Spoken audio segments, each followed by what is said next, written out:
পোস্ত দিয়ে যে কোনো রান্নাই বাঙালির বড্ড প্রিয়। কোনো না কোনো সময় পোস্ত মুরগি নিশ্চয়ই খাওয়া হয়েছে বাড়িতে বানিয়ে, কিন্তু ঠাকুরবাড়ির পোস্ত মুরগি খাওয়া হয়েছে কি? চলো আজকে দেখে নিই এই রেসিপিটা। খুব স্বল্প উপকরণে বানিয়ে নেওয়া যায় ঠাকুরবাড়ির এই পোস্ত মুরগি রেসিপিটা।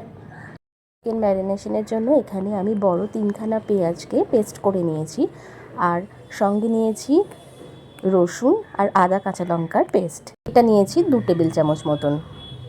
এই সব কিছু ভালো করে মাংসের মধ্যে মাখিয়ে নেব, আর এর সঙ্গে দেব ওই 200 গ্রাম মতন টক দই, আর সাথে একটু হলুদ গুঁড়ো।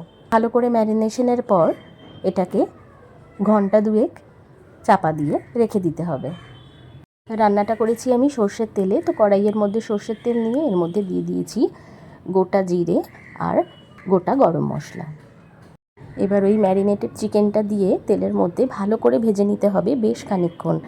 পেঁয়াজ ও দই দিয়ে মাখার দরুন বেশ অনেকটাই জল বেরিয়ে গেছে, কিন্তু জলটাকে শুকিয়ে নিতে হবে, কারণ ভাজা ভাজা না হলে পেঁয়াজ আদার ওই কাঁচা গন্ধটা থেকে যাবে, যেটা একদমই ভালো লাগবে না। তো চিকেনটা বেশ খানিকক্ষণ ভাজা ভাজা হয়ে এলে এর মধ্যে দিয়ে দেবো সাজিরে বাটা আর পোস্ত বাটা।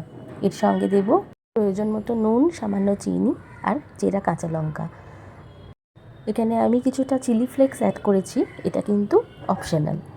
আর ব্যাস, এভাবেই রেডি হয়ে গেল ঠাকুরবাড়ির পোস্ত মুরগি। গরম ভাতের সাথে এই পোস্ত মুরগি আমার তো বেশ ভালো লাগে খেতে। তোমরা বানিয়ে জানিও তোমাদের কেমন লাগলো। টাটা।